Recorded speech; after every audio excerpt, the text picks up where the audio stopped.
അടുത്ത 5 വർഷം കൂടെ അവിടെ പണിയെടുക്കട്ടെ. കൊണ്ടോട്ടിയിലേക്ക് പോകാം. കൊണ്ടോട്ടിയിലേക്ക് എന്ത് മാറ്റം ഉണ്ടാവും? കൊണ്ടോട്ടിയിൽ വലിയ സാധ്യതകളോ അട്ടിമറി ഒന്നും നമ്മൾ പ്രതീക്ഷിക്കുന്നില്ല. 17,666 കഴിഞ്ഞ നിയമസഭയിലെ ലീഡർ. സന്ദേശത്തിൽ എനിക്ക് തോന്നുന്നു അതിലും കൂടി ഇരട്ടിയായിരുന്നു.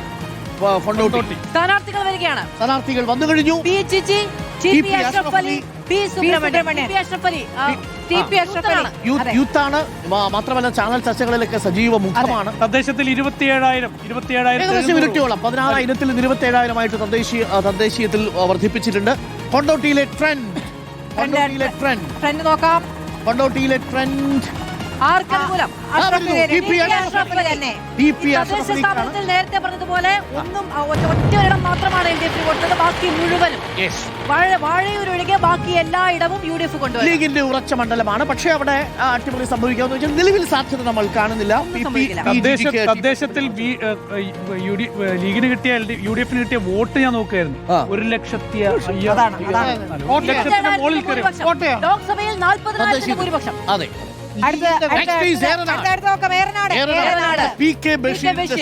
അതുപോലെയൊക്കെ തന്നെയാണ്. ഏറനാടും വലിയ കാര്യമായ അത്ഭുതങ്ങൾ നമ്മൾ പ്രതീക്ഷിക്കുന്നു. കീഴ്ശ്ശേരി LDF-ന്റെ സ്ഥാനാർത്ഥി, UDF-ന്റെ PK ബഷീർ, NDA-യുടെ N ശ്രീപ്രകാശ്. നോക്കാം, സ്ഥാനാർത്ഥികൾ 3 പേരും നമുക്കൊപ്പമുണ്ട്. ഇവരിൽ വിജയ സാധ്യത ഏറനാട് അട്ടിമറി പ്രതീക്ഷിക്കുന്നതേയില്ല. ചാലിയാറും കീഴ്പറമ്പും എടവണ്ണയും കുഴിമണ്ണയും ഒക്കെ ഉൾപ്പെടുന്ന സ്ഥലമാണ് PK ബഷീറിന് ജയസാധ്യത. ഏറനാടൻ തമാശകൾ ഇത്തവണയും നിയമസഭയിൽ മുഴങ്ങും. പക്ഷെ ആ ഏറനാടിനോട് ചേർന്ന് നിൽക്കുന്ന നിലമ്പൂർ അന്ന് കൈവിട്ടു പോയപ്പോൾ വലിയ ചർച്ചകളായിരുന്നു. ആ സമയത്ത് PV അൻവർ എന്ന് പിടിക്കുന്ന സമയത്ത് ഏറനാട്ടിൽ PV അൻവർ ബേസിക്കലി PK ബഷീറിനെ സംബന്ധിച്ചിടത്തോളം ഏറനാടിന്റെ ഒരു ജനകീയ മുഖമാണ്. ഏറനാടിന്റെ മുത്താണ്. മാത്രമല്ല വയനാട് ഈ ചൂരൽമലയിലെ പുനരധിവാസവുമായി ബന്ധപ്പെട്ട രാഷ്ട്രീയമായ ഉത്തരവാദിത്വം ഏൽപ്പിച്ചിരുന്നത് ഈ ബഷീറിനെ. അത് കൃത്യമായിട്ട് നിറവേറ്റുകയും ചെയ്തു. കോൺഗ്രസ് നിറവേറ്റാത്തത് നിലമ്പൂരിലേക്ക് നമ്മൾ എത്തുമ്പോൾ LDF-ന്റെ U ഷറഫ് അലി, ആര്യാടൻ ഷൗക്കത്ത് സ്ഥാനാർത്ഥികൾ 3 പേരും. ഗിരീഷ് മേക്കാട്. ആര്യാടൻ ഷൗക്കത്തിന് ഒരു 5 വർഷം പൂർത്തിയാക്കാൻ കഴിഞ്ഞിട്ടില്ലല്ലോ. അതെ. അപ്പൊ ആര്യാടൻ ഷൗക്കത്തിന് ഒരു സമയം കൊടുക്കേണ്ടതുണ്ട്. പക്ഷെ അവിടെ നല്ല മത്സരം കാഴ്ചവെക്കുന്നുണ്ട്. ഷറഫ് അലി അവിടെ ആരെയും പരിചയപ്പെടുത്തേണ്ട ഷറഫ് അലി നല്ല ധാരണ. അവിടെ ഷറഫ് അലിനെ കുറിച്ച് നല്ല ധാരണയുണ്ട്. ഷറഫ് അലിക്ക് നല്ല ധാരണയുണ്ട്. പക്ഷെ അവിടെ ഇടതിന്റെ വോട്ടുകൾ പൂർണ്ണമായും ഷറഫ് അലിക്ക് കിട്ടുമോ എന്നൊരു സംശയമേ ഉള്ളൂ. വോട്ട് കിട്ടുമായിരിക്കും. പക്ഷേ ലീഗിനെ മറികടക്കാനുള്ള പ്രത്യേകിച്ച് അവിടെ കോൺഗ്രസ് കണ്ണൂരിലെ മാത്രമാണ് ആര്യാടൻ ഷൗക്കത്ത്. പക്ഷെ ആര്യാടൻ ഷൗക്കത്തിന് അവിടുത്തെ തെരഞ്ഞെടുപ്പിന്റെ ഓരോ കണക്കുകളും ഇപ്പോ മനപാഠമാണ്. വലിയ മാറ്റം സംഭവിച്ചിട്ടുള്ളൂ. വളരെ കുറഞ്ഞ വലിയ ആനുകൂല്യം കിട്ടി ജയിച്ചു കഴിഞ്ഞ ഒരാളെ 1.5 വർഷത്തിനിടയ്ക്ക് എഴുതി തള്ളാൻ ഒരു മണ്ഡലം തയ്യാറാകുമെന്ന് ഞാൻ വിചാരിക്കുന്നില്ല. അങ്ങനെ എഴുതി തള്ളുന്നുണ്ടെങ്കിൽ അതിന് പിന്നിൽ മറ്റെന്തെങ്കിലും ശക്തമായ വികാരം വേണ്ടി വരും. ട്രെൻഡ് നോക്കാം. ട്രെൻഡ് എന്താണ്? നിലമ്പൂരിലെ ട്രെൻഡ് ചാലിയാർപ്പുഴ കടക്കുന്നത് ഇക്കുറിയിൽ